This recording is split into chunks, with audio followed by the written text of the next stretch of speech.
गुज़िश्ता रोज़ supreme court ने election commission की जानिब से इंतखाबात के इल्तवा का फैसला कलअदम करार दे दिया, तो उस पर हुकूमत और पीटीआई की जानिब से मुतज़ाद रद्द-ए-अमल सामने आया है। जाहिर है पीटीआई के रहनुमा तो उन्होंने तो पहले ही सुप्रीम कोर्ट के बाहर जो है वो ये कह दिया था कि जो भी फैसला होगा हम उसको मानेंगे, लेकिन पीएमएलएन के जो लोग हैं उनके रहनुमाओं ने सुप्रीम कोर्ट के बाहर खड़े होकर ही फैसले पर अमल न करने का इंदिया दे दिया। कल जो सुप्रीम कोर्ट के बाहर हुआ वो आपको जरा दिखाते हैं। उसमें हमारे जो आज के गेस्ट हैं वो भी हमारे साथ मौजूद हैं, फैसल फरीद साहब जो कि एडवोकेट सुप्रीम कोर्ट हैं, उनसे हम इस पे गुफ्तगू करेंगे। लेकिन उनकी तरफ जाने से पहले आपको अब कल जो सुप्रीम कोर्ट के बाहर जब फैसला आया तो उसके बाद क्या हुआ ये जरा सुने। सर क्या इलेक्शन फिर भी नहीं होना, इलेक्शन तू ना कर, तेरे सुने सारा नु घर कर इलेक्शन कोई नहीं होना, इलेक्शन होसी वोटर पर्सन तू जितने हैं मैं जितना अल्लाह को पता है।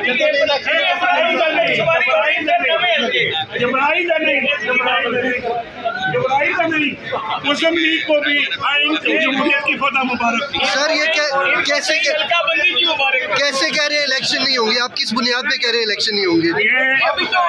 अभी तो 14 मई इलेक्शन में होंगे, हुकूमतें भी बनेंगी, ये अपोजिशन में बैठेंगे या हुकूमत में बैठेंगे,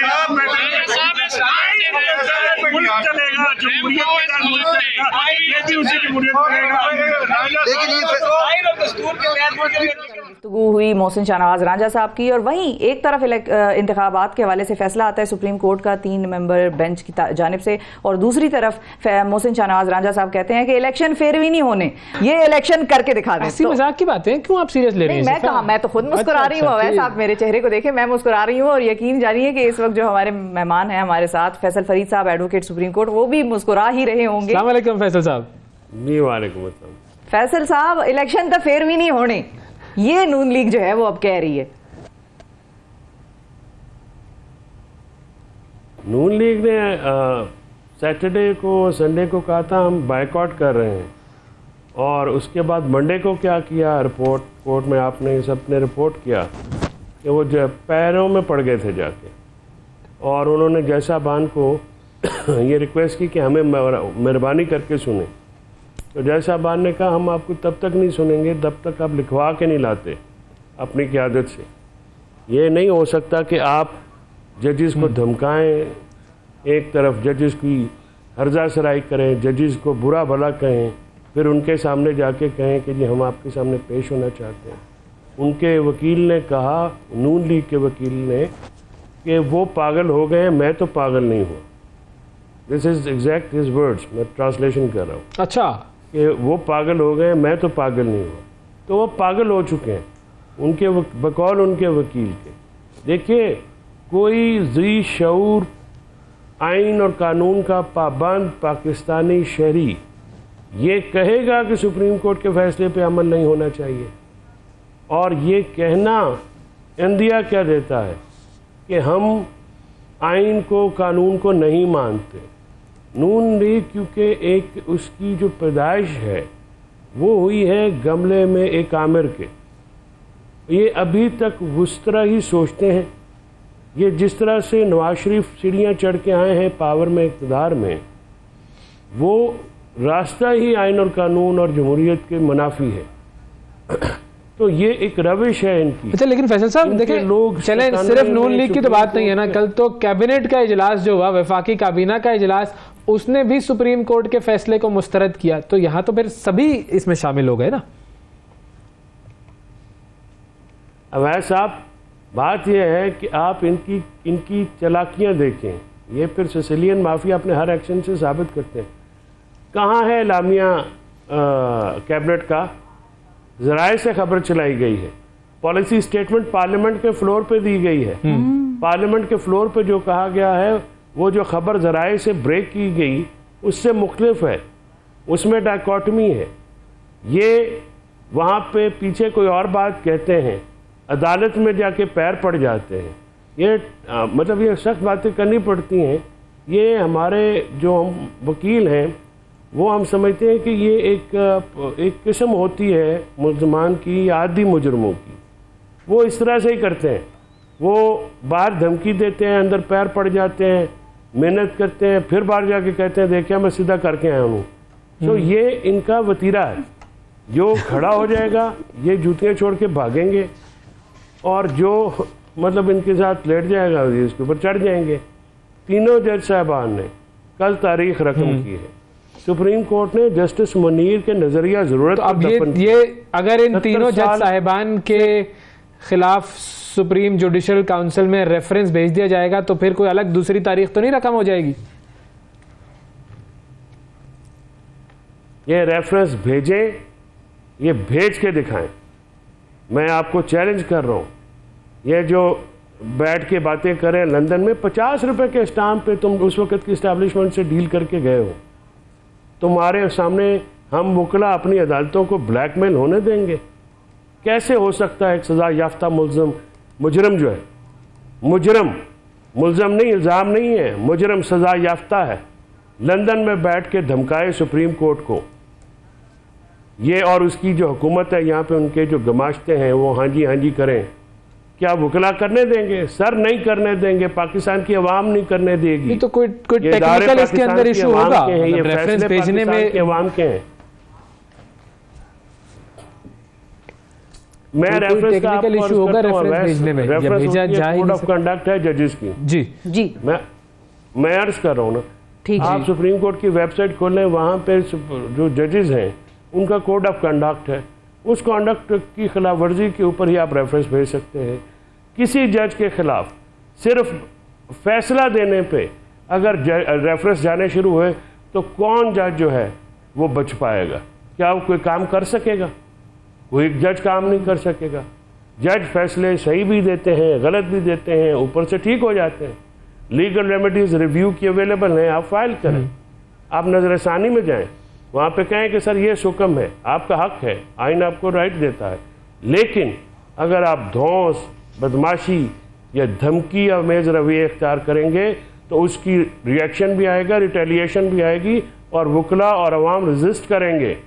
ये नहीं होने दिया जाएगा। रेड लाइन है वकला की अदालतें। अगर आप हमारे चीफ जस्टिस और जजेस के ऊपर चढ़ दौड़ेंगे तो आपको सबसे पहले वकला में से होकर जाना पड़ेगा। सही है। अच्छा फैसल साहब, इधर एक और चीज़ भी ज़ेरे गुफ्तगू है, और वो ये है कि पहले अगर 90 दिन में इंतखाबात नहीं करा रहे थे ये लोग, तो जो वकील हैं या जो ज़्यादा नंबर के मतलब ह्यूज अमाउंट ऑफ लॉयर्स जो हैं वो ये कहते थे कि ये आइन शिकनी कर रहे हैं, क्योंकि आइन में साफ साफ लिखा है कि 90 दिन में इंतखाबात कराने हैं। तो एक तरफ वो आइन शिकनी थी, उसके बाद सो मोटो लिया गया, और सो मोटो के बाद अब कल जो फैसला आया उसमें इलेक्शन कमीशन के फैसले को कलअदम करार दे दिया गया और कहा कि 14 मई को इलेक्शन होने हैं। अब जब ये कहते हैं कि हम इलेक्शन नहीं कराएंगे, ये करा के दिखा दें, तड़ियाँ लगा रहे हैं, पता नहीं किसको लगा रहे हैं लेकिन तड़ियाँ लगा रहे हैं। तो एक तरफ वो आइन शिकनी थी, दूसरी तरफ अब जो है कंटेम्प्ट ऑफ कोर्ट होगा। इन दोनों की क्या सजा हो सकती है आगे जाकर फ्यूचर में, अगर इलेक्शन हो जाते हैं, नई गवर्नमेंट आती है और वो या ये नहीं भी होते इलेक्शन और ये इलेक्शन नहीं कराते, एक तरफ आइन शिकनी हो रही है, दूसरी तरफ कंटेम्प्ट ऑफ कोर्ट हो रहा है? देखिए, कंटेम्प्ट ऑफ कोर्ट में जो सजाएं हैं वो तो 1 मिनट से लेकर 6 महीने तक मैक्सिमम सज़ा होती है, और वही सज़ा यूसुफ रज़ा गिलानी साहब को 1 मिनट की सज़ा हुई थी, वो घर चले गए। फिर वो भी कंटेम्प्ट में, और ये पूरी कैबिनेट जाएगी, फेडरल गवर्नमेंट का नाम है। फेडरल गवर्नमेंट का मतलब ये है कि वज़रा और वज़राए आज़म, जो वज़ीर आज़म है और वज़ीर हैं उसके, वो कंटेम्प्ट। ये 11 तारीख है ना, आज 5 हो गई है, तो अगली इस तारीख को 11 तारीख हो जाएगी। मैं देखता हूँ कि कौन फैसला इम्प्लीमेंट नहीं करता। ये कहना कि सुप्रीम कोर्ट ने फैसला दिया, हम फैसला नहीं मानेंगे, रियासत को तहलील करने के मुतरादिफ, और इस बात पे गुस्सा है लोगों में, लोग इस पे मुस्तरब हैं, और खुदा न खास्ता अगर कोई लीडरशिप वो लोगों को काबू न कर सकी तो यहाँ पे तो सिविल वॉर शुरू करवाने के चक्कर में ही है। ये एक देखिए कितना जुल्म है। बेनज़ीर का बेटा जरदारी है, क्योंकि भुट्टो नहीं है, तो भुट्टो का नज़रिया दफन करके वो आइन और कानून की बात करने की बजाय धमकियां देता है मार्शल लॉ लगवाने की, धमकियां देता है एमरजेंसी लगवाने की, और ख़ुद इक़्तिदार में रहने के लिए वो कहीं इसकी हद तक में जा सकते हैं। ये लोग ना जमहूरी हैं, ना आइनी हैं, ना कानूनी हैं। सही। ये धौंस और धांधली से हुकूमत करना चाहते हैं। लेकिन आप लोग करेंगे क्या? बहुत सारी चीजें उन्होंने ऐसी की हैं कि वो आइन और कानून के मुताबिक नहीं थी। लाहौर हाई कोर्ट का फैसला नहीं माना, मतलब नहीं कर रहे वो कानून पे अमल, इसीलिए हम सुप्रीम कोर्ट में ये केस सुन रहे थे ना सारे। अगर अमल कर रहे होते तो आराम से इंतखाबात हो जाते। जल्द से वो आपको करने नहीं देती पंजाब की जो इंटरनेट, तो आप लोग कराएंगे कैसे इलेक्शन? आप पठान है ना, हमेशा हरी में रहती हैं। जो 3 नवंबर 2007 को परवेज़ मुशर्रफ ने मार्शल लॉ लगाया था, तो प्रोसिक्यूशन कब हुई थी?